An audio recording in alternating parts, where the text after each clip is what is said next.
పరిశుద్ధమైన శ్రేష్ఠమైన ఘనమైన నామములకు స్తుతులు స్తోత్రములు. దేవా,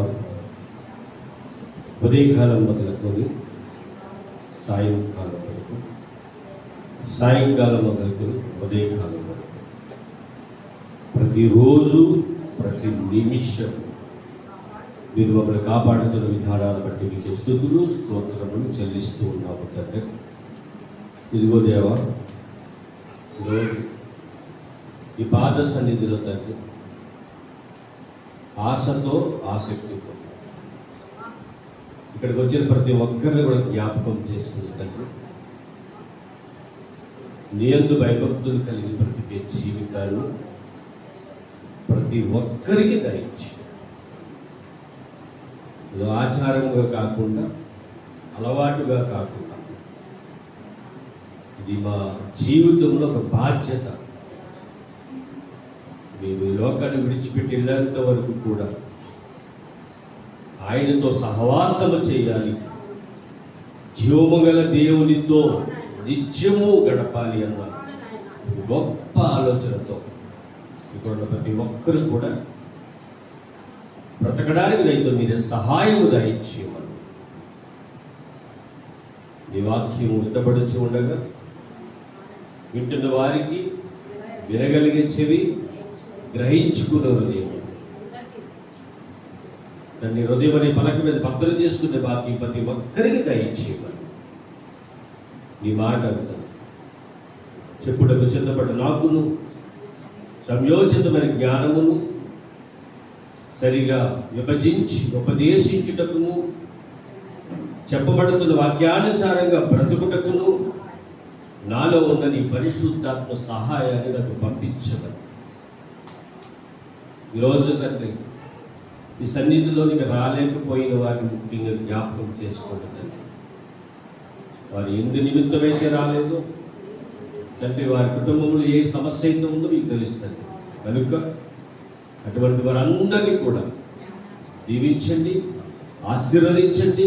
వారి కుటుంబంలో తండ్రి మీరు తోడుగా నన్ను ముందుకు నడిపించమని ప్రార్థిస్తూ ప్రాధేయపడుతూ మా కొరకు త్వరలో రాని యేసుక్రీస్తు వారి పుణ్యనామమున ఈ ప్రార్థన మనములు అడిగి వేడుకొనుచున్నాము తండ్రి.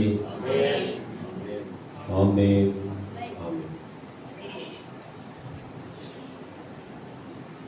దేవత దేవుడి మహాకృప, దేవుడు మనకి ఇచ్చిన గొప్ప అవకాశం. ఈరోజు దేవుని సన్నిధిలో మనం ఉన్నాము అనంటే అది కేవలం దేవుని యొక్క ప్రేమ. దేవుని ప్రేమ ఎంత గొప్పది అని మనం ఆలోచించగలిగితే మనం నమ్ముకున్న దేవుడు ఎంత గొప్పవాడో మనకు తెలియాలి. ఎందుకంటే మనం వెంబడిస్తున్న దేవుడు లేదా మనం దైవంగా భావిస్తున్న దేవుడు మనకున్న విశ్వాసమును బట్టి ఆయన ఎలాంటి వాడు. ఎందుకంటే ఈరోజు ప్రపంచవ్యాప్తంగా అనేకమైనవి ఉన్నాయి. బైబిలే చెప్పింది, దేవుడే రాయించాడు. లోకంలో అనేకమైన దేవతలు, దేవుళ్ళు అనబడిన వారు ఉన్నారు. ఎవరు చెప్పారు ఈ మాట? దేవుడే మాట్లాడాడు. అయితే మీరు లేదు ఇక్కడ ఉన్న మనందరము ఎవరినైతే కలిగి ఉన్నామో ఆయన ఎలాంటి వాడు, ఇది అందరికీ తెలియాలి. అందరికంటే ఇక్కడున్న మనందరికీ. ఎందుకంటే ఆయన గురించి మనం ఏమి ఇవ్వాలి? సాక్ష్యం ఇవ్వాలి. ఆయన గురించి తెలియకుండా నువ్వేమి ఇవ్వగలవు? ఏం చెప్పగలవు? ఒకసారి ఆలోచిస్తే ఈరోజు రెండు విధాలుగా మన వాక్యంలోకి ప్రవేశించాలి. మొదటి, మనం నమ్ముకున్న దేవుడు ఎలాంటి వాడో తెలియాలి ఫస్ట్. రెండవది, తెలుసుకున్న తర్వాత ఆయన యందు భయభక్తులు కలిగి బ్రతకడం ఎలాగో తెలియాలి. ఏంటంటే ముందు మనం నమ్ముకున్న దేవుడు ఎలాంటి వాడో తెలియాలి. రెండవది, ఎలా తెలుసు అందరికీ, కానీ మర్చిపోయి ఒక్కసారి, ఎందుకంటే మనం మర్చిపోతుంటాయి కదా, లోకంలో ఉన్నవి మనకి ఎక్కువ ఎక్కుతాయి. దేవుని మాటలు తక్కువ ఎక్కుతాయి. రెండవది, ఆయన యందు ఎలా భయభక్తులు కలిగి బ్రతకాలి అనే రెండు మాటల్లో ఈరోజు ఎంతవరకు వెళ్తామో టైంని బట్టి, దేవుడు నడిపింపుని బట్టి ముందుకు వెళ్దాం. కానీ ఈ మాటలు మీరు ఎక్కడ కూర్చున్నా, కొంతమంది మనవాళ్ళు కూడా బయట ఉన్నారు, వాళ్ళకి వినబడతాయి. వినబడినప్పుడు ఆ మాటలో ఉన్న సారాంశాన్ని మనం ఏం చేయాలి? తీసుకోవాలి, అర్థం చేసుకోవాలి. అంటే నువ్వు ఎక్కడున్నా దేవుడి మాట వినబడుతున్నాయనంటే దేవుడు ఆకర్షణ మీ మీద ఉన్నదన్న సంగతి మర్చిపోకూడదు. ఫస్ట్ ముందుకు వెళ్ళిపోదాము. సమయం తక్కువ ఉంది కనుక మీరందరూ కూడా ఫస్ట్ ఇంకా మనం ఎంత ధైర్యంగా మాట్లాడాలంటే దేవుడి గురించి మాట వచ్చినప్పుడు అది చూపిస్తాడు. ఎక్కడ ఎలా కీర్తన చదివారు కదా, అక్కడ ఒక మాట చదువుకుని మీరు ఎందుకు వెళ్ళిపోదాం. కీర్తన గ్రంథము 19వ అధ్యాయము 9వ వచనం. భయము పవిత్రమైనది, అది నిత్యము నిలుచును. యెహోవా న్యాయ విధులు సత్యమైనవి, అవి కేవలము న్యాయమైనవి. అవి బంగారు కంటెను విస్తారమైన మేలిమి బంగారు కంటెను కోరదగినవి తేనె కంటెను చుట్టె తేనె దారుల కంటెను మధురమైనవి. దేని గురించి మాట్లాడుతున్నాడండి ఇక్కడ? మన పాదములకు దీపము, మన త్రోవకు వెలుగై ఉన్నది. ఈ వాక్యమే నన్ను బ్రతికిస్తుంది, నీ వాక్యమే నా బాధలలో నెమ్మదిస్తుంది. వాక్యం గురించి మాట్లాడుతున్నాడు ఇక్కడ. అది ఎలాంటిదయ్యారంటే బంగారము కంటెను.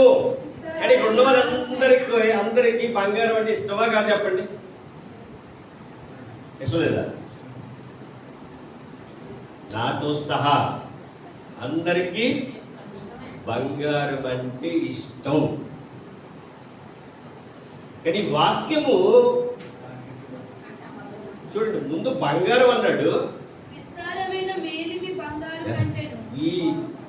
దీనికంటే కూడా ఇంకా మేలిమి బంగారం ఉంది. అంటే బంగారము కంటేను విస్తారమైన మేలిమి బంగారము కంటేను ఏదది? వాక్యం. నువ్వు ఇష్టపడే వస్తువులన్నిటికంటే కూడా మంచిది. నువ్వు ఇష్టపడి చేయించుకున్న వస్తువుని కూడా రాదు. వస్తుందండి. మీరు ఇష్టపడి నచ్చేసి చేయించుకుంటారు. మనం ఇష్టపడి ఉంగరం చేయించుకుంటాం, గొలి చేయించుకుంటాం, చేంజ్ చేయించుకుంటాం. మాకుంటాయి, మీకుంటాయి. మరి మీరు చేయించుకున్నది మీకు కూడా వస్తుందా? వస్తుందండి. ప్రాణం పోయిన తర్వాత చివరికి కూడా తీసి పాడేస్తారు. ముగ్గులను కూడా తీసేస్తారు. అది ఆడవాళ్ళకైనా మగవాళ్ళకైనా చేతికి ఏ రింగ్ ఉన్నా తీసేస్తారంటే ఏమి ఒంటి మీద పెట్టారు.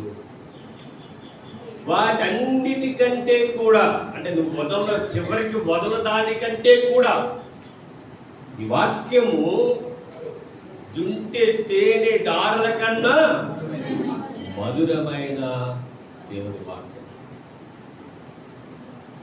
వాక్యం ఈరోజు మనతో మాట్లాడుతుంది. నువ్వు నమ్ముకున్న దేవుడు ఎంత గొప్పవాడు, ఎంత ఉన్నతమైన వాడు, ఆయన ఎంత మనోహరుడు, ఎంత మహోన్నతుడు, ఎంత పరిశుద్ధుడు బైబిల్ వర్షిస్తుంది. చూద్దాం ఒకసారి. అందరూ యెషయా గ్రంథం 57వ అధ్యాయము.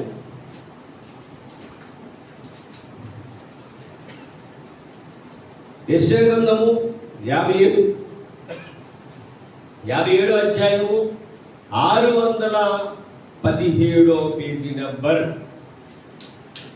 ఏమండి, వాక్యము చాలా విలువైనదండి. ఇక్కడ మీకు పరిచయం చేస్తున్నది ఎవరినంటే దేవుణ్ణి ఎంత గొప్పగా మాట్లాడుతున్నాడో యెషయా గ్రంథం ద్వారా ఒకసారి మీరు ఆలోచిస్తే, యెషయా గ్రంథము 57వ అధ్యాయము 15వ వచనం.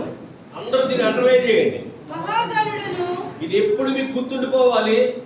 దేవుడు ఎంత ఉన్నతమైన వాడో దేవుడి గురించి మాట్లాడుతూ ఇక్కడ మీకు చాలా విషయాలు అర్థమవుతాయండి, మనసు పెట్టి వింటే. రెండవది, భయభక్తులు కలిగి ఉంటే. ఈ రెండు మీరు ఇప్పుడు కూడా జాగ్రత్తగా ఆలోచించారు. మొదలు పెట్టారు. మహాగణుడును మహోన్నతుడును పరిశుద్ధుడును నిత్య నివాసి అయి ఉన్నవాడు ఇలాగు సెలవిచ్చుచున్నాడు. ఎవరైనా దేవుడు పరలోకమందున్న తండ్రి నిన్ను నన్ను ఇష్టపడి ఈ భూమి మీదకి పంపించిన దేవుడు. అందరినీ ఆయన పంపించాడండి. ఈ ప్రపంచంలో సుమారుగా 850 కోట్ల నుంచి 1000 కోట్ల మంది దాకా ఉన్నారు. మరి అందరూ ఎవరయ్యారంటే అందరినీ పంపించింది ఆయనే. అందరినీ ఆయనే పంపించాడు. పంపించిన ఆయన గురించి మాట్లాడుతున్న సందర్భం. ఆయన మాట్లాడతాడు. ఆయన మాట్లాడడానికి ముందు ఈ ప్రవక్త ద్వారా, యెషయా గారి ద్వారా చూడండి. యెషయా గారు కూడా ఆయన ఎలా మనకు పరిచయం చేస్తున్నాడు. ఎలా పరిచయం చేస్తున్నాడు అంటేనండి, నువ్వు మర్చిపోకుండా ఉండాలని. నువ్వు నమ్ముకున్న దేవుడు ఆశామాషి అని కాదు. నువ్వు కలిగి ఉన్న దేవుడు నిన్ను వదిలిపెట్టే దేవుడు కాదు. ఆయన ఎంత గొప్పవాడయ్యారంటే ఆయన గురించి మనకి పరిచయం చేస్తూ ఉంటున్న మాట, ఆయన గురించి గొప్ప గొప్ప విషయాలు చెబుతూ ఉంటున్న మాట. ప్రియమైన దేవుడు వాళ్ళరా, ఆయన మహాగణుడు, మహోన్నతుడు, పరిశుద్ధుడును నిత్య నివాసి అయిన వాడు ఇలాగ సెలవిచ్చుచున్నాడు. దేవునికి మహిమ కలుగును గాక. దేవుడు మనతో మాట్లాడుతున్నాడు. ప్రియమైన దేవుడు వాళ్ళరా, ఎవరు మాట్లాడుతున్నారంటే ఇక్కడ దేవుడు. మరి దేవుడు మాట్లాడడానికి ఒక టైం పెట్టాడు ఇక్కడ మన చర్చికి, మన మందిరానికి. అంటే ఒక్కొక్కరికి ఏముంటుందట, ఒక టైం ఉంటుంది.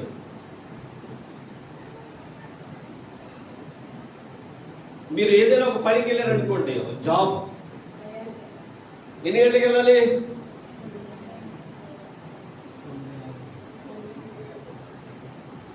ఒక టైం ఉంటుంది, 9, 8, 7 అన్నారు టైం. అది ఎందుకంటే మన దగ్గర ఉన్నాడు నెహెమ్యా గారు. ఈయన ఎప్పుడు లేచినానికి అవసరం లేదు, కానీ పిల్లలు ఎక్కే టయానికి కానీ వెళ్ళకపోతే ఏం చేస్తారు? అవుట్. ఎందుకు? పిల్లల టయానికి ఎక్కి స్కూల్కి వెళ్తేనే వాళ్ళు ఫీజులు కడతారు, ఈయనకి ఏమొస్తుంది? జీతం వస్తుంది. కాబట్టి ఆయన ఏం చేస్తాడో తెలుసా? 5 గంటలే లేచిపోతారు. ఎన్ని పనులు ఉన్నా టిఫిన్ చేసినా చేయకపోయినా ప్రార్థన చేసుకుని అనుకున్న టైంకి ఎక్కడికి వెళ్ళాలి? బస్సు పెట్టుకుని పిల్లలు ఎక్కే టైంకి వెళ్ళాలి. ఇంకా భర్త ఉద్యోగానికి, భర్త పనికి వెళ్ళాలి, క్యారీ చేసుకుని దూరం కదా, ఎన్ని గంటలు ఎక్కుతారు? ఎన్ని గంటలు లేచినా లేకపోయినా 8 క్యారేజీ రెడీ అవుతుంది. అప్పుడు ఏం చేస్తారు? పడుకుని అన్నం అయిపో అంటారా? కూర అయిపో అంటారా? అది వండడానికి ఏం చేయాలి? లేవాలి. పిల్లల స్కూల్కి వెళ్ళాలంటే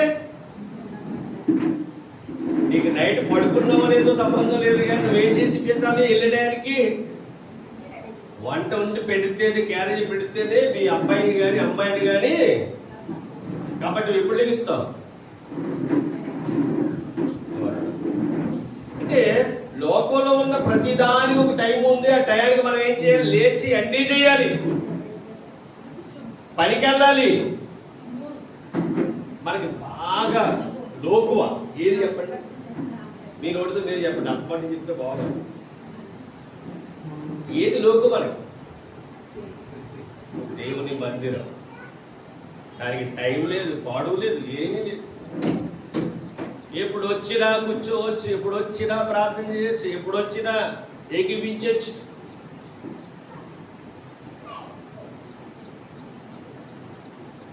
ఇక్కడ ఉన్నది ఎవరో తెలుసా?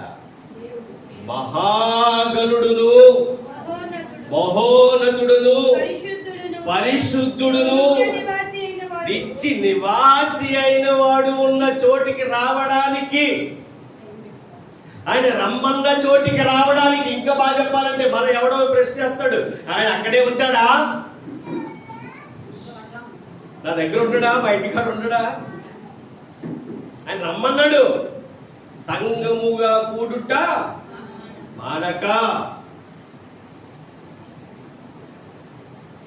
ఆయన రమ్మన్నాడు, గొప్పవాడు రమ్మన్నాడు, పరిశుద్ధుడు రమ్మన్నాడు, మహోన్నతుడు రమ్మన్నాడు, మహోగణుడు. ఆయన అన్ని పేర్లు ఉన్నాయండి. ఆయన మాట్లాడుతున్న మాట ఏ మాట? ఇప్పుడు ఇక్కడ చెప్పబడే మాట. జాగ్రత్తగా అండర్లైన్ చేయండి, జాగ్రత్తగా ఇది మైండ్లో ఉంచండి. ఎవరు మాట్లాడుతున్నారు? ఇప్పుడు కింద మనం మాట్లాడుతాము అదే వచనంలో 3వ లైన్ మనం వింటాము మాటలు. ఏం చెప్తున్నాడు ఆయన? ఏం చెప్తున్నాడు? గ్రహించాల్సమా? ఏదో చెప్పుకున్నాడు కదా, ఆయన ఏదో చెప్పేశాడు కదా, వినేశాం కదా, వెళ్ళిపోయాం కదా అంటే కుదరదండి. నీ జీవితంలో ఆనందం ఉండాలన్నా, నీ జీవితంలో సంతోషం ఉండాలన్నా, నీ కుటుంబం ఉన్నతమైన స్థాయికి వెళ్ళాలన్నా నువ్వు దేవుడి మాట విని తీరాలి. అంటే నేను ఎందుకు గట్టిగా అడుగుతానంటే, నా కెమెరాలోకి నా సౌండ్ వెళ్తుంది, వాయిస్ అందుకు అడుగుతున్నా. సభ మీ మీద కోపడి కాదు, ఎవరెవరు కోపంటే మన చెల్ల కదా, ఆ వీడియోస్ పెడతాం కదా, చిచ్చిగా మాట తినపడదు. అందుకే అలా వస్తున్నప్పుడు అది మేము లేదు అన్నట్టు ఉంటుంది. సో అది ఏమనుకోకండి, కానీ మాట మటుకు జాగ్రత్తగా వినండి. ఇక్కడ మీతో దేవుడు మాట్లాడుతున్నాడు. ఏమని మాట్లాడుతున్నాడని మీరు ఆలోచిస్తేనండి, ఆయన ఎవరు? దేవుడు. ఏం చేస్తాడంట?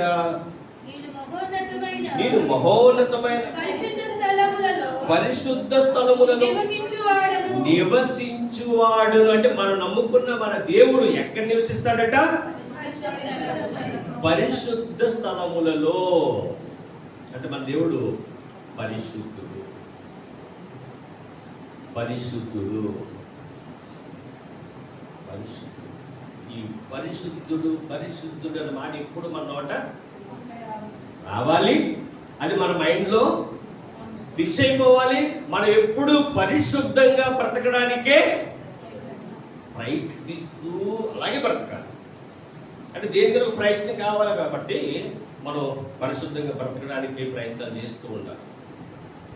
ఈయన ఎక్కడి నుంచి మాట్లాడుతున్నాడు, ఎక్కడి నుంచి ఉంటున్నాడు, ఎక్కడ ఉంటాడట?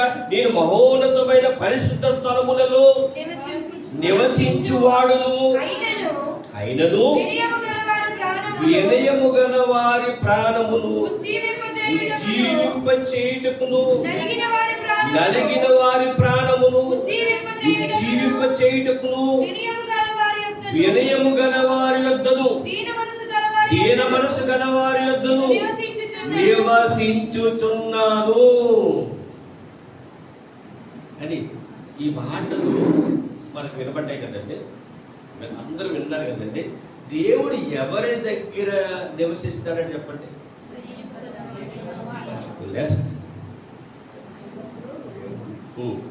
దీన మనస్సు.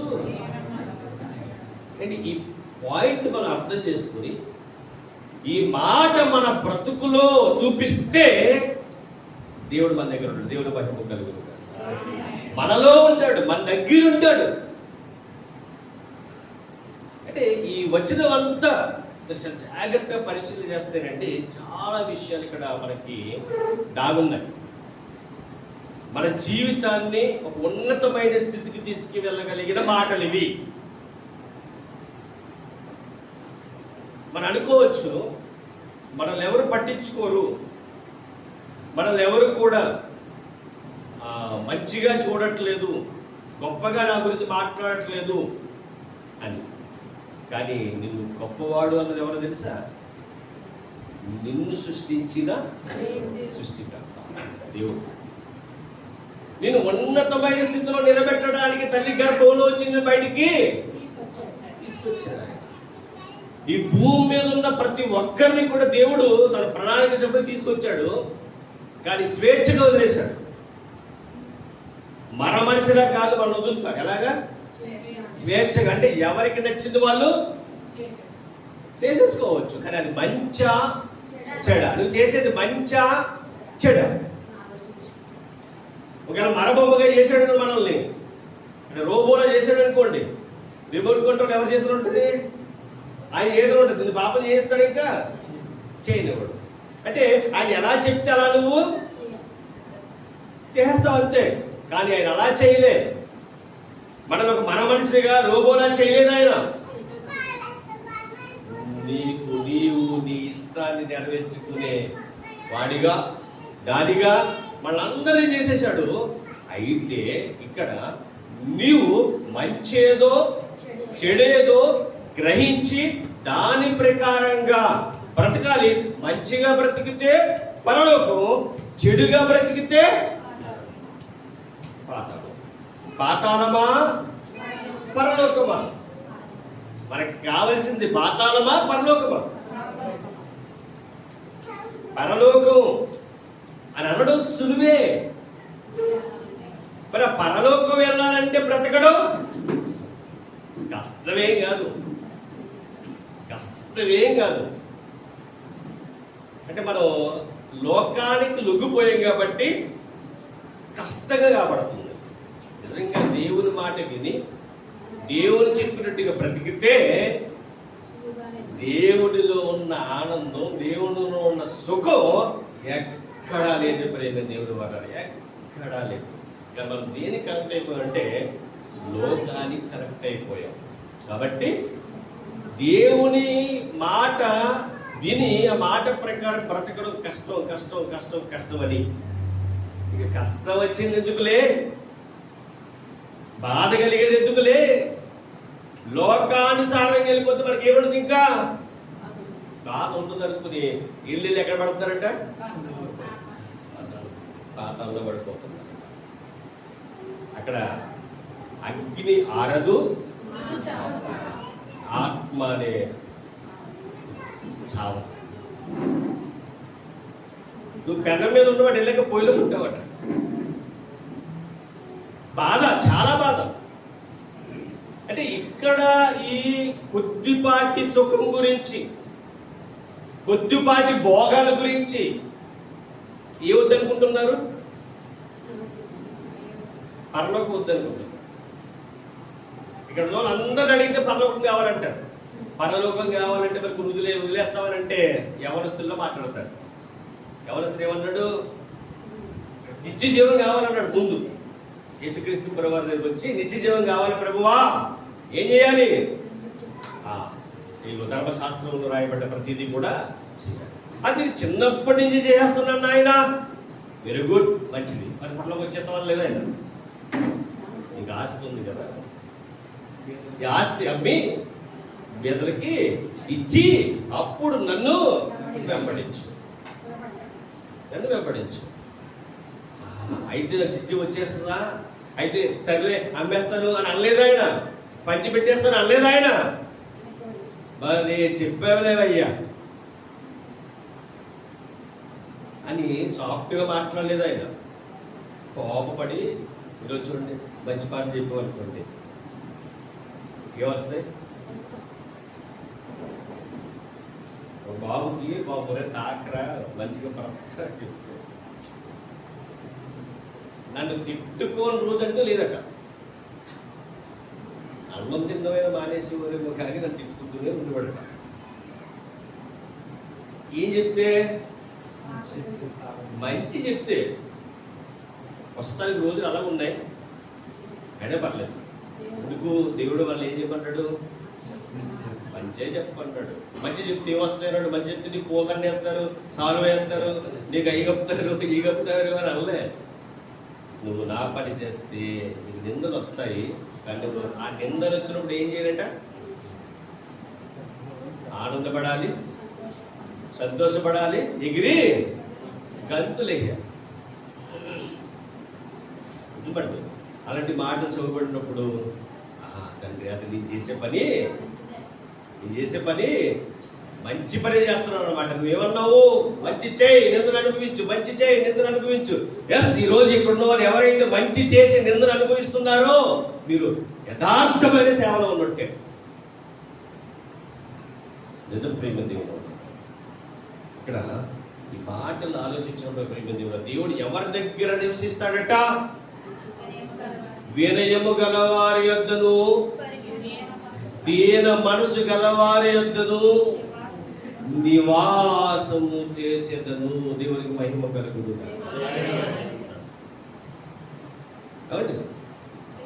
ఈ మాట అంటే ఇప్పుడు మనం చదువుకున్న ఈ యెషయా గ్రంథము 57వ అధ్యాయము 15వ వచనం. ఇప్పుడు మనం చదివిందంతా కూడా 15వ వచనమే. ఈ 15వ వచనాన్ని ఈరోజు బాగా ధ్యానించి, ఇక మనం నమ్ముకున్న దేవుడు ఎలాంటి వాడని మనకు అర్థమైంది. మహాగణుడును, మహోన్నతుడును, పరిశుద్ధుడును, నిత్య నివాసి అయిన వాడు. అంటే మీరు ఒకసారి ఆలోచించండి, మనం నమ్ముకున్న దేవుడు అంటే అంత గొప్ప స్థాయిలో ఉన్నవాడు ఆయన. అంటే మనం మాట్లాడేటప్పుడు ఆయన గురించి మనం మాట్లాడేటప్పుడు ఎదురు వ్యక్తి పరిచయం చేసేటప్పుడు ఇలాగే పరిచయం చేయాలి. ఇలాగే పరిచయం చేయాలంటే నువ్వు ఎలా బ్రతకాలి? మనకు వాక్యం బాగా తెలుసు. వాక్యం చెప్పే నీవు, వాక్యం వినే నీవు, చెప్పే నేనైనా కావచ్చు, వినే మీరైనా కావచ్చు, ఏం చేయాలంట? వాక్యానుసారంగా బ్రతకాలి. అంటే ముందు ఆ వాక్యాన్ని మన బ్రతుకులో చూపించాలి. వాక్యాన్ని మన బ్రతుకులో చూపించకుండా నీ ఎంత చెప్పినా వ్యర్థమే, మీరు ఎంత విన్నా వ్యర్థమే. దేవుడు మన నుంచి కోరేది ఏంటంటే మీరు వాక్యానుసారంగా బ్రతకాలి. మీ ప్రవర్తన అంతటి యందు నా అధికారానికి ఒప్పుకోవాలి. మీరు దేవుని యందు భయభక్తులు కలిగి బ్రతకడం అంటే దానికి మొట్టమొదటిగా మీరు చేయవలసింది ఏంటంటే, మీలో ఉండవలసింది ఏంటంటే పరిశుద్ధత. ఈరోజు ఇక్కడున్న అందరం కూడా పరిశీలన చేయవలసిన విషయం ఇది. ఎందుకంటే మనం అనుకుంటాము మేము రక్షణ పొందుకున్నాం కదా, మారు మనసు పొంది రక్షణ పొందుకున్నాం కదా, మేము మాలో ఏముంది, ఎవరున్నారంటే పరిశుద్ధాత్ముడు ఉన్నాడు, కరెక్టే. కానీ ఆ పరిశుద్ధాత్ముడు నీలో ఉన్నాడు, ఉన్న ఆయనను నువ్వు సంతోషపెడుతున్నావా? ఆయన నిన్ను బట్టి ఆనందపడుతున్నాడా? ఇది ప్రతి క్షణం మనం ఆలోచించవలసిన విషయం ప్రేమ దేవుడు అన్నారు. ఎందుకంటే మనం ఆలోచించుకోకపోతే మనలోనికి వేరే ఆలోచనలు వస్తాయి. తండ్రి, ఈ ఉదయాన్నే నువ్వు నాకు ఇచ్చావు తండ్రి, ఈ రోజంతా నాకు ఇచ్చావు తండ్రి, నేను ఏం చేయగలుగుతున్నాను? ఇచ్చిన దానికి నేను నీకు కృతజ్ఞతాస్తుతులు చెల్లించగలుగుతున్నాను. దేవుని సన్నిధికి వచ్చేవాడు ఎలా రావాలంటే, ఒక భక్తుడండి ఉదయం మాట్లాడాను, సరే అది టచ్ చేసి చెప్పాను సార్. ఆ మాట అంత గొప్పగా మాట్లాడతాడు ఏంటంటే, ఆయన నిజంగా దేవుని యొక్క మాటలు వినబడుతున్నప్పుడు ప్రేమ దేవుని వల్ల మన జీవితంలో ఒక ఉన్నతకరమైన సిద్ధపాటు. ఎందుకంటే ఈ పని నేను చేయాలి, ఈ పని ప్రకారం నేను బ్రతకాలి అని మనం ఆలోచించుకుని అలాగే బ్రతకడానికి మనం ఏం చేయాలి? ప్రయత్నం చేయాలి. దేవుని సన్నిధికి వెళ్తేనట మనం సిద్ధపడి వెళ్ళాలట. దేవుని సన్నిధికి వెళ్తేనట మనం ఇక ఏ ఆలోచన లేకుండా వెళ్ళాలట. ఒకసారి 56వ కీర్తన ఒకసారి ప్రారంభం వచ్చిందని చదువుతాం. దేవుడు మనతో మాట్లాడుతున్నాడు. ఎవరు మాట్లాడుతున్నాడు? దేవా నన్ను కరుణింపు, మనుషులు నన్ను ఏమన్నారట? రింగవలెనని ఉన్నాడు. భక్తుడు మాట్లాడుతున్న మాట ఏంటంటే, ఇదిగో మనుషులు నన్ను ఏం చేయాలనుకుంటున్నారట? మింగేయాలనుకుంటున్నారట. మింగేయడం అంటే ఏంటంటే తినేడు, అంతే కదా. మింగడం అంటే తినేడు. మింగడం అంటే అనేకమైన దుర్మార్గపు ఆలోచనలతో దావీదుని ప్రతిరోజు సౌలు మింగేయాలనుకున్నాడట. సౌలు మింగేయాలని ప్రయత్నం చేసేవాడట. కానీ దావీదు ఏమన్నాడంటే, తండ్రి, ఎవరైనా నీ సన్నిధికి వెళ్దామనంటే నాకు చాలా ఆనందము, చాలా సంతోషం. ఆ ఆనందము సంతోషము తండ్రి నువ్వు నాకు ఇచ్చావు తండ్రి. నన్ను కరుణించి నన్ను కాపాడి ఇదిగో ఇంత ఉన్నతమైన స్థలములో నన్ను ఏం చేశావు? కూర్చుండబెట్టావు తండ్రి. గొర్రెలను మేపుకునే నన్ను ప్రజల్ని పరిపాలించే రాజుని చేశావు తండ్రి. రాజుని చేశావు. నువ్విచ్చిన ఈ గొప్ప మేలు నా జీవితాన్ని మార్చేసింది. ఎవరు నీ యొక్క వాక్యాన్ని బట్టి నేను ఇంకా ఇలాగే బ్రతకడానికి అవకాశం ఉంది. నాతో ప్రతిరోజు ఏం చేస్తున్నావయ్యా? మాట్లాడుతున్నా. ఒకసారి 76వ కీర్తన 76వ యోధాలో దేవుడు ప్రసిద్ధుడు, ఇశ్రాయేలులో ఆయన నామము గొప్పది. కీర్తన గ్రంథము 76వ అధ్యాయము ప్రారంభోచనం. యూదాలో దేవుడు ప్రసిద్ధుడు, ఇశ్రాయేలులో ఆయన నామము గొప్పది. ఆయన నామము గొప్పది అంటే మనం ఆయన నామాన్ని ఎప్పుడైతే ప్రచురము చేస్తామో ఆ ప్రచురము చేసే నామము గొప్పది. అంత గొప్పది ఉంది మనకు కలిగి ఉన్నామండి. అసలు ఎక్కడ సిగ్గుపడద్దు, ఎక్కడ నువ్వు తగ్గొద్దు, ఎక్కడ దేవుణ్ణి అవమాన పరచొద్దు. నువ్వు మాట్లాడితే ఆయన మనకి ఏమి రావాలట? మహిమ, ఘనత. ఇదేనండి మనం నిద్ర లేచామంటే ఇంకొకటి ఆలోచించాలి. తండ్రి, ఈ రోజు నా జీవితంలో మరొక రోజు ఇచ్చావు, ఈ రోజు గడుస్తుంది అంటే నేను బ్రతుకుతున్నానంటే కారణం నీవే కనుక నేను వేసే ప్రతి అడుగు, నీ మాట్లాడే ప్రతి మాట నీకు మహిమ వచ్చే రీతిగానే నేను బ్రతకాలి తండ్రి. అట్టి బ్రతుకు నాకు దయచేతండి. ఎంతమంది ప్రార్థన చేస్తున్నారని ఉదయం లేవగానే ఉందా మన జీవితంలో ప్రార్థన? దేవుడు మనకి ఆయుష్ ఇస్తున్నాడు కనుక, మనకు ఉదయం ఇచ్చాడు కనుక, తండ్రి ఎంతో మంది తండ్రి రాత్రి వేళ కాల సమయంలో ఈ ఉదయం అయ్యేంత వరకు ఎంతో మంది చనిపోయారు తండ్రి. కానీ నన్ను ఆ లెక్కల్లోనికి వెళ్లకుండా ఇంకా ఆయుష్నిచ్చావయ్యా, ఎంత గొప్ప దేవుడు అయ్యా అని ప్రార్థన చేసేమంటారా? ఉదయం లేవగానే మన దేవుడు గొప్ప దేవుడు అంటే చూడండి ఏమంటున్నాడు ఇక్కడ, ఇశ్రాయేలులో ఆయన నామము గొప్పది. తర్వాత షాలేములో ఆయన గుడారం ఉన్నది, సియోనులో ఆయన ఆలయం ఉన్నది. అక్కడ ఇంటి అగ్ని బాణములను, కేడుములను, కత్తులను, యుద్ధ ఆయుధములను ఆయన వీరగొట్టెను. తర్వాత దుష్ట మృగములుండు పర్వతముల సౌందర్యము కంటే నీవు అధిక తేజస్సు గలవాడవు. దేవునికి మహిమ కలుగును గాక. ఆయన తేజస్సు గలవాడట. తేజస్సు అంటే వెలుగు. మనం నమ్ముకున్న దేవుడు తేజస్సు గలవాడు, ఆయన వెలుగు. అంత గొప్ప దేవుణ్ణి మనకు కలిగి ఉన్నట్టు ఈరోజు దేవుణ్ణి మనం సేవించే దేవుడు ఎంత గొప్పవాడో మనకు అర్థమైతే,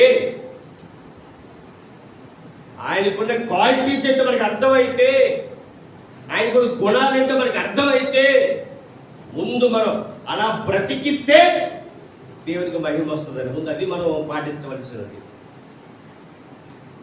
అది మనం పాటించాలి. మందిరానికి వెళ్ళిపోయిన వాళ్ళ లాభం ఏమీ లేదు. మందిరానికి వెళ్ళి నీవు విన్న వాక్య ప్రకారం బ్రతుకుతున్నావా లేదా? నీకు ఎప్పుడు చెప్తూ ఉంటారు, అలా బ్రతకకపోతే మందిరానికి వెళ్తున్నారు. అమ్మ వీళ్ళు క్రైస్తున్నట్టు అది మందిరానికి వెళ్తున్నారు, చల్లచీరలు, తెల్ల బట్టలు, అబ్బాయిలు ఇంక దేవుడి మందిరం అంటే చాలా ఇష్టపడతారు. కానీ లోనే ఉండదట, విన్న వాక్యం ఉండదట. వీళ్ళు ఏమంటారు చెప్పండి మీరే? పైకి చూస్తే ఎలా ఉన్నారట? మందిరానికి వెళ్ళి బాగా భక్తి పనులు కనిపిస్తున్నారట. తర్వాత ఏదని అడిగి ఈ వారం దేవుడు ఏం మాట్లాడా మాట్లాడే, ఏదో మాట్లాడాడండి, ఏం మాట్లాడాడు? అప్పుడు ఏమనాలి వీళ్ళని? ఏమనాలి వీళ్ళంటే ఎలా ఉందంటే పైకి చూడడానికి బాగున్నారట, పట్టిపితే ఏం లేదట, ఒక వాక్య ముక్క కూడా లేదట. అత్త మాట అంటే మనం బాధపడుతున్న మాట అన్నట్లేదు. ఏమంటారంటే పైకి చాలా బాగున్నారట, వేడి పండులా ఉన్నారట, తర్వాత అన్ని కూడా లోనే ఉన్నాయట, వాక్యం లేదట. ఏముందట అంటే వీళ్ళు బ్రతుకులు ఎలా ఉన్నాయని అంటాడు దేవుడు. వేసదాట బ్రతుకు, ఆ బ్రతుకు అయితే మనం ఉండకూడదండి. అలా బ్రతకొద్దు మనం. అలా బ్రతకని వారి కనుక ఈరోజు ఆసక్తితో వచ్చి దేవుని వాక్యాన్ని మీరు వింటున్నారు. దేవుడు నామానికి మహిమ. దేవుడు మిమ్మల్ని దీవించి ఆశీర్వదిస్తాడు. ఒకటి మనం చేయవలసిన పని ఏంటంటే, మనం నమ్ముకున్నవాడు వచ్చేది ఎక్కడికి ఎస్ఐ గ్రంథం దగ్గరికి వచ్చేయండి. 57వ అధ్యాయము అంతే కదా, 15 వచ్చింది. ఒకసారి అక్కడికి వచ్చాడు. ఆ మహాగణుడును, మహోన్నతుడును, పరిశుద్ధుడును, నిత్య నివాసి అయిన వాడు ఇలాగ సెలవిచ్చుచున్నాడు, నేను మహోన్నతమైన పరిశుద్ధ స్థలములో నివసించువాడు. ఆయన ఎక్కడ నివసిస్తాడట? పరిశుద్ధ స్థలములో. ఈ పరిశుద్ధ స్థలం ఎక్కడుంది? పరలోకంలో ఉంది. మరి మన కనతంటే ఎక్కడ నివసిస్తాడంటే పరలోకలే కదా. ఇప్పుడు అక్కడ ఉన్న ఆయన అనే మాట ఏంటంటే, నువ్వు కూడా ఎక్కడ రావాలి? పరలోకం రావాలి. అంటే పరిశుద్ధమైన స్థలములోనికి రావాలి. నువ్వు పరిశుద్ధమైన స్థలములోనికి రావాలి అని అంటే నువ్వు పవిత్రుడుగా మారాలి. ఈరోజు కొన్ని వ్యాధిలో మనం అన్నా కదా, 1000 కోట్ల జనం ఉన్నారు కదా, జ్ఞాపకం ఉందా మీకు? అంతమంది ఉన్నారు. అందులో ఎంతమంది ఉన్నారు క్రైస్తవులు? సుమారుగా 450 కోట్లు అంటారు. నాకు తెలిసినప్పటి నుంచి పరిచయం వచ్చినప్పుడు అదే మాట్లాడుతున్నారు, 450 కోట్లు అంటున్నారు. సరే, 450 కోట్లు. ఇప్పుడు 450 కోట్ల మంది కూడా ఎవరట? క్రైస్తవులే. మరి వీళ్ళందరూ అడిగేటప్పుడు ఇప్పుడు ఏమన్నా మనం అందరం పరలోకం వెళ్ళడానికి సిద్ధంగా ఉన్నామా? మీకు మీరే పరిశీలన చేసుకోండి. ఏదైతే ఎవరిని చూపించవద్దు. నువ్వు అలా కాదా, నువ్వు ఇలా కాదంటే ఎవరిలా చూపించినట్టు మరి లెక్క? పరిచయులు మనసుంటే తీసేద్దాం. వాళ్ళు అలా ఉన్నారు కాబట్టి నేను ఎందుకు ఎలా ఉండాలి అని కాదు. మనం అలా మారిపోకూడదు. ఎవరైతే దేవుడికి దగ్గరగా లేరో, అంటే రక్షణ తీసుకుని కూడా, వాళ్ళ గురించి మనం ఏం చేయాలి? ప్రార్థన చేయాలి, కానీ వాళ్ళ మీద కోపించుకోకూడదు. అది క్రైస్తవుల యొక్క లక్షణం కాదండి. కోపించుకుంటే ఆడు వెళ్తాడో లేదో పక్కన పెట్టుకొని ముందు ఎవడన్నట్ట కోపడోడు వెళ్ళండి. ఇది లేదు, క్రైస్తవులు ఇది మర్చిపోయారు. ఏదైతే చూపించరు ఒకటి, అవతలోడు వాడు పాడైపోతున్నాడు, వాడి మీద కోపడతా ఒకటి. కోపడు, ఆ కోపడు పెట్టి వాడు మార్చి తప్ప నువ్వు వాడితో మాట్లాడడం మానేస్తే కుదరదు. దేవుడు ఒప్పుకున్నాడు అలాగా. ఏదో విధంగా కక్ష చేస్తుందో భిక్ష చేస్తుందో ఏం చేయాలి? వాడిని మార్చడానికి ప్రయత్నం చేయాలి. దేవుని వాక్యం మనకు సెలవిచ్చే మాట ఏంటంటే, ఇదిగో ఆయన మహోన్నతమైన స్థలముల దగ్గర పరిశుద్ధ స్థలములో నుంచి ఆయన మనతో మాట్లాడుతున్నాడు. ఆయన అక్కడ ఉన్నాడు, మనం అందరూ అక్కడికే వెళ్ళాలి. అక్కడికి వెళ్ళాలి అని అంటే ముందు ఆయన యందు భయభక్తులు కలిగి బ్రతకాలి. ఆయన యందు భయభక్తులు కలిగి బ్రతకడం అంటే ఏంటి అర్థం చెప్పంటారా? ఈరోజు ఇంటిచ్చి ఒక వచనం చూపించేసి వచ్చేవారు దాన్ని కలుపుదాం. మళ్ళీ ఈలోగా మీకు ఏం అర్థం కావాలంటే, అంటే యెహోవా యందు భయభక్తులు కలిగి ఉండడం అంటే ఇలాగా ఇలా లేదే, ఇప్పుడు ఇలా ఉండాలి అన్న ఆలోచన మీకు రావాలి. ఈ మాటలు బయట శబ్దం ద్వారా ఎంతమందికి అయితే వినబడుతున్నాయో, తర్వాత ఈ యొక్క మాటలు ఎవరైతే వింటారో మీరు అందరూ ఆలోచించవలసిన విషయం ఏంటంటే, నేను భయభక్తులుగా బ్రతుకుతున్నాను నువ్వు అనుకుంటే కుదరదు. నువ్వు పరిశీలన చేసుకోవాలి, పరీక్షించుకోవాలి. అలా పరీక్షలో ఒకవేళ నువ్వు వాక్యం అన్నట్టుగా నువ్వు కూడా పరిశుద్ధుడిగా బ్రతికితేనే నువ్వు దేవుని యందు భయభక్తులు కలిగి బ్రతుకునవుతావు. లేకపోతే నువ్వు బ్రతుకుతున్న బ్రతుకు వేషధారణ బ్రతుకు. ఆ బ్రతుకు మనలో ఉండకూడదు. ఇక్కడ ఏమన్నాడు అంటే,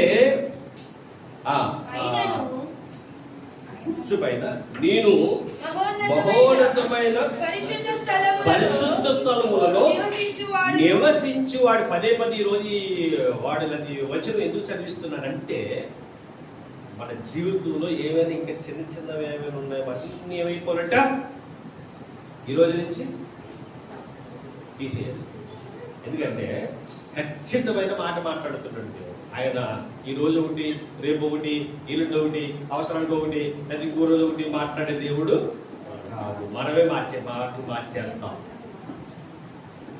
మనమే మాటలు మార్చేస్తాం. ఇప్పుడు అంటున్నాను, తప్పు చేసిన వాడు తప్పు చేస్తున్నప్పుడు వాడిని ఇప్పుడు గద్దిస్తూనే ఉండాలి. నువ్వు చేసేది తప్పు చెప్పాలి. ఆ తప్పు చేయకుండా వాడిని ఏం చేయాలి? జాగ్రత్తగా మార్చాలి.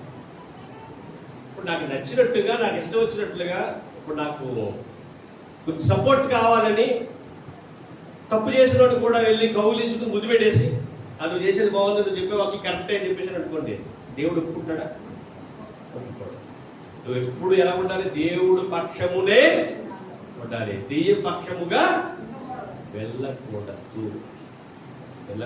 అందుకే తొందరపడి ఏ మాటలు మాట్లాడి ఎవరిని దూషించే పని ఎవరిది కదట?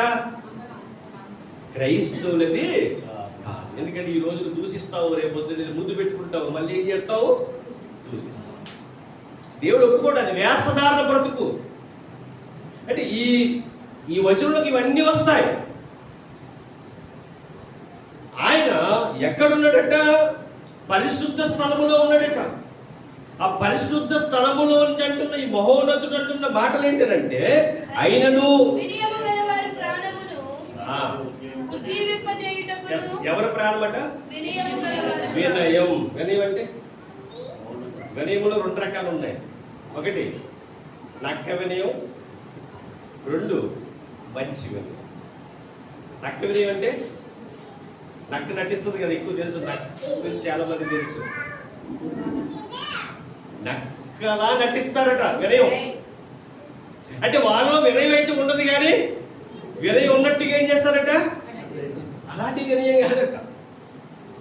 దేవుడికి తెలిసిపోద్ది అది నక్క వినయమా మంచి వినయం. అది తెలుసుకునైనా వినయము గల వారి ప్రాణమును జీవింపచేసెదను. తర్వాత నలిగిన వారి ప్రాణము జీవింపచేయుటకును వినయము గల వారి యొద్దను దీన మనసు గల వారి యొద్దను నివసించుచున్నాను. దేవునికి మహిమ కలుగును గాక. ఆయన నివసిస్తానంటున్నాడు. ఎక్కడా? చెడున్న చోట కాదు, వేషధారణలో చోట కాదు, నటించే చోట కాదు. అందుకే నేను పదే పదే చెప్పే మాట, మీరు నటించొద్దు. ఇక్కడ ఒక మాట, అక్కడ ఒక మాట, అక్కడ ఒక మాట మాట్లాడొద్దు. ఎక్కడ మాట్లాడిన ఒకే మాట, దేవుని మాట, ఖచ్చితమైన మాట, యథార్థమైన మాట, నీతి కలిగిన మాట. మనం ఎక్కడున్నామండి? ఆయన ఎల్లమన్న పరిశుద్ధ స్థలములో ఉన్నాం. ఇది పరిశుద్ధ స్థలం. ఇప్పుడు ఇక్కడ అనేకమైన ఆత్మలు ఉన్నాయి. ఈ ఆత్మలు ఏంటి? అనేకమైన ఆత్మలు అంటే ఇక్కడ ఉన్నవారు 30 మంది ఉండొచ్చు, 40 మంది ఉండొచ్చు, 60 మంది ఉండొచ్చు. కానీ ఇప్పుడు వీరందరిలో ఎవరున్నారంటే పరిశుద్ధాత్ముడు ఉన్నాడు. అంటే ఇక్కడ పరిశుద్ధాత్ముడు నిండుకుని ఉన్నాడు. ఇది పరిశుద్ధ స్థలం, ఇది పవిత్ర స్థలం. ఎందుకంటే ఆయన ఉన్నాడు కనుక. ఆయన ఎక్కడుండి అక్కడ ఏంటంటది పరిశుద్ధ స్థలం అంటున్నాడు ఆయన. ఇదిగో మీలో ఎలాంటి చెడు ఆలోచన, చెడు తలంపులు మీలో ఉండడానికి వీలు లేదు. మిమ్మల్ని నేనున్న చోటికి తీసుకెళ్ళాలనుకుంటున్నానయ్యా. నేనున్న చోటికి అక్కడ ఆకలి ఉండదు, జస్ట్ దప్పిక ఉండదు, నెక్స్ట్ ఇంకా ఉడుకుండదు, చలి ఉండదు.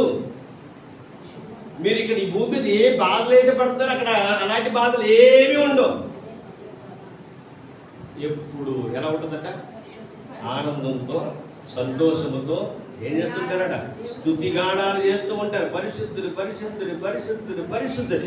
ఎప్పుడు మన వాటే వస్తట అంతమంది మాట పరిశుద్ధుడు, పరిశుద్ధుడు అంటుంటే అక్కడ ఎలా ఉంటుంది చెప్పండి? ఎంత బాగుంటుందో. కలమసాలు ఉండవు, తర్వాత ద్వేషం ఉండదు, తర్వాత నువ్వు ముందు పడుతున్నట్టు నీ పాడాలి కదా, అలాంటివి ఉండవు. నాకు అవకాశం లేదు ఏంటి, నీకు అవకాశం ఇచ్చారు కదా, అలాంటివి ఉండవు. అందరికి ఒక్కసారి అవకాశం. అక్కడ ఆయన సింహాసనం మీద కూర్చుంటే పక్కన దేవదూతలు ఉంటే అవి 2 రెక్కలు చెప్పుకుని కాళ్ళకి 2 రెక్కలు అలా ఉంటూ ఉన్నప్పుడు అక్కడ ఆ వాయిస్ వస్తూ ఉంటే అక్కడ ఇలాంటి మైకులే ఉండక్కర్లేదు. ఇంకా ఎవరు పాడినా ఎలా ఉంటుందట? మధురమే. దేవుడు వల్ల అలాంటి పరలోకం దేవుడు మనకి ఇవ్వడానికి సిద్ధంగా ఉన్నాడు. మరి వెళ్ళడానికి సిద్ధమా? సిద్ధమైతే చాలా వదులుకోవాలి. ఆ వదులుకుంటేనే మనకు అది దొరుకుతుంది. ఈ లోకంలో ఉన్నప్పుడు ఈ లోకంలో కావాలంటే, పరలోకం వెళ్ళేటానికి పరలోకం కావాలంటే దేవుడు అటువంటి గొప్పలేని ఉడకం ఆయన దగ్గర. ఏం చేస్తాడు తెలుసా? పరలోకం రావాలంటే ఖచ్చితంగా ఇలా బ్రతకాలంతే. వినయము గలవారి యొద్ద ఆయన ఏం చేస్తాడట? దీన మనసు గలవారి యొద్ద ఆయన ఏం చేస్తాడట? నివసిస్తాడు. నివసిస్తాడు అంటే ఒక విషయం అర్థం చేసుకోండి. ఇవన్నీ ఉండాలంటే మనం ఆయన యందు భయభక్తులు కలిగి జీవించాలి. రైట్. ఒక మాట చూపిస్తారండి, సామెతల గ్రంథం రండి అందులో ఒకసారి. సామెతల గ్రంథము 8వ అధ్యాయము. అంటే వినయంగా ఉండాలన్నా, నటించడం కాదు. ఎలాగా వినయంగా ఉండాలన్నా, నువ్వు దీన మనసు కలిగి కూడా చాలా మంది నటిస్తారు.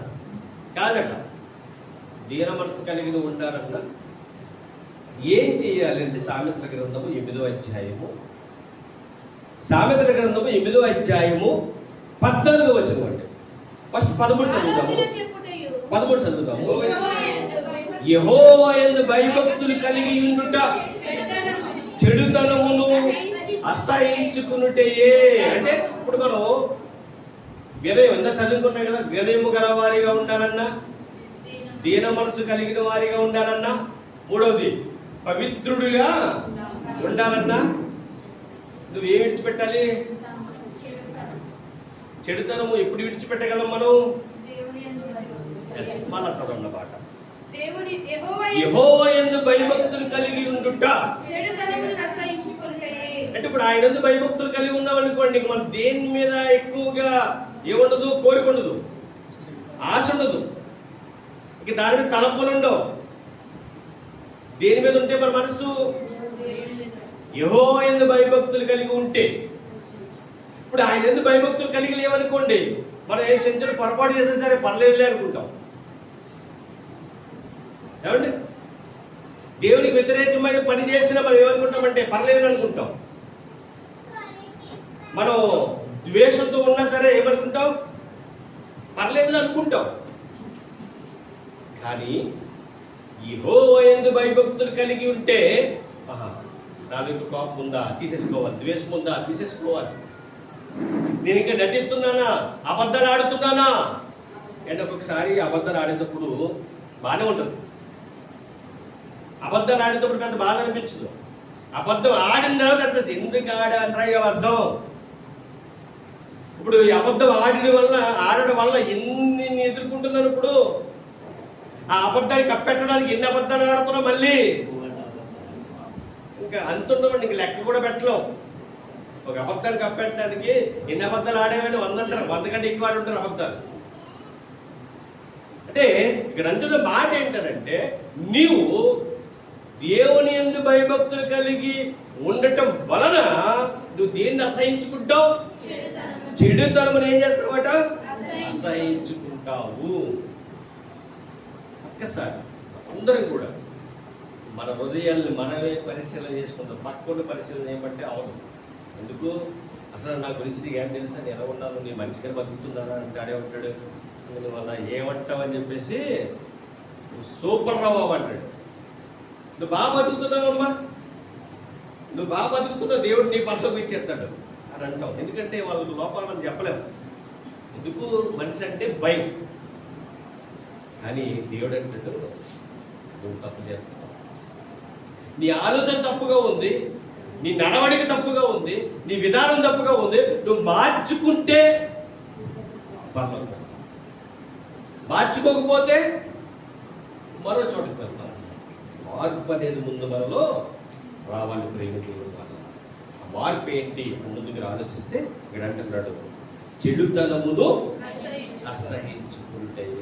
చెడుతనము అంటే ఏంటో బైబిల్ గ్రంథంలో ఎవరైనా చెడుతనమును విసర్జించినప్పుడు దేవుడు వారికి ఇచ్చిన పేరు, గొప్పగా వారి గురించి మాట్లాడిన మాట చాలా ఉన్నాయి బైబిల్ గ్రంథంలో. అంటే నువ్వు దేవుడు చెప్పినట్టుగా బ్రతికితే దేవుడిని విడిచిపెట్టాడు. దేవుడు బ్రతకమన్నట్టుగా బ్రతికితే దేవుడిని నువ్వు వదిలిపెట్టే దేవుడు కాదు. ఆయన ఇస్తానన్న పరలోకాన్ని ఇవ్వక మానడు. ఇంత గొప్ప దేవుడు మనకు కలిగి ఉన్నప్పుడు దేవుడు రైతు. ఒకసారి ఈరోజు దేవుడు అందరితో మాట్లాడిన మాట ఏంటంటే, నీవు మహోగణుడును మహోన్నతుడును పరిశుద్ధుడును నిత్య నివాసి అయ్యున్న దేవుణ్ణి కలిగి ఉన్నావు కనుక నువ్వు కూడా ఎలా ఉండాలంట? నీలో ఏమి ఉండాలంట? పరిశుద్ధత ఉండాలి, తర్వాత వినయం ఉండాలి, తర్వాత దీన మనస్సు ఉండాలి. ఇవన్నీ నీలో ఉంటే నువ్వు దేనికి సాదృశ్యం అంటే నువ్వు ఆటోమేటిక్గా దేవుని యందు భయభక్తులు కలిగిన వాడిగా అర్థం. అయితే నువ్వు ఏం వదిలేసావు? ఇప్పుడు చెడుతనాన్ని నువ్వేం చేసావు? వదిలేసావు. అంటే మనం దానికి దూరమై దేని దగ్గరే ఇప్పుడు దేవుని దగ్గరే. ఇప్పుడు దేవుడు పరలోకం ఇస్తాడా? ఇవ్వడా? అలా చెడుతనమును అసహించుకున్న ఒక ఆయన ఉన్నాడు బైబిల్ గ్రంథంలో, వచ్చే వరకు జ్ఞాపకం చేసుకుంటామండి. ఆయన ఏం చేశాడట? చెడుతనాన్ని అసహించుకున్నాడు. ఇప్పుడు వచ్చిన చూపించడం, పేరు చెప్పడం. ఒక మాట చెప్తాను, తెలుసు ఇప్పుడు చెప్పేయండి, లేదా వచ్చే వారానికి నెత్తుకురండి. కాదండి, ఎవరంటే ఆయన తన ఎదుట చెడ్డ కార్యాలు జరుగుతూ ఉంటాయి. తట్టుకోలేక, ఓరవలేక, ఆ అసహ్యాన్ని చూడలేక, ఆ యొక్క చెడుతనాన్ని చూడలేక అసహించుకుని ఒకే ఒక ఏటేసేసాడు. అప్పుడు అక్కడ చచ్చిపోతారు. అప్పుడు దేవుడు మాట్లాడడం మొదలు పెడతాడు. ఎవరతను?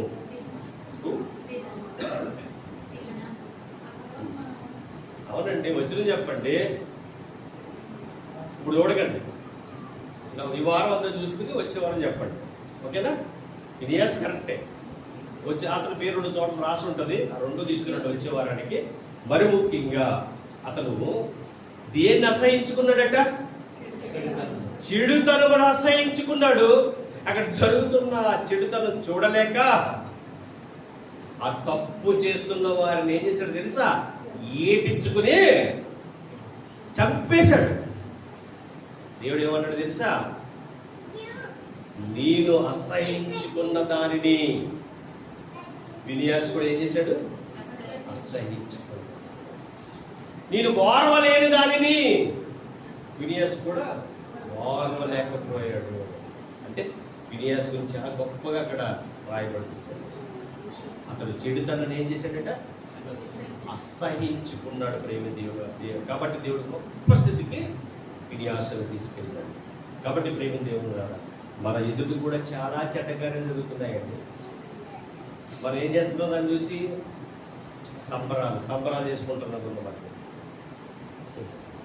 చెడుతనం ఏంటి ఆలోచించండి. వచ్చేవారు దాని గురించి పూర్తి లోతైన మాటలు మనం తెలుసుకుందాము. అది మనకు అర్థమైతే దాన్ని విడిచిపెడతాం. తల్ల వచ్చి ప్రార్థన. పరలోకమున్న నీ పరిశుద్ధ శ్రేష్ఠుడు ఘనమైన నామము, స్తుతులు స్తోత్రములు. దేవా, ఇదిగో నాయన, ఇంతవరకు దేవాతో మాట్లాడలేదు. మహోగరుడును, మహోన్నతుడును, పవిత్రుడు, నిత్య నివాసి అని ఉన్న దేవుడు నీతో మాట్లాడుతున్నాడు. మహోన్నతమైన స్థలము, పరిశుద్ధ స్థలము నివసించి నీతో మాట్లాడుతున్నాడు. వినయము గల వారి యొద్దకు, నలిగిన హృదయము గల వారి యొద్దను, దీన మనసు కలిగిన వారి యొద్దను నివసిస్తానని మాట్లాడావు తండ్రి. నిజమైన ఇక్కడ మేమందరూ కూడా తండ్రి మరి ఎలా ఉన్నాము ఒక్కసారి ఆలోచించుకుని తండ్రి.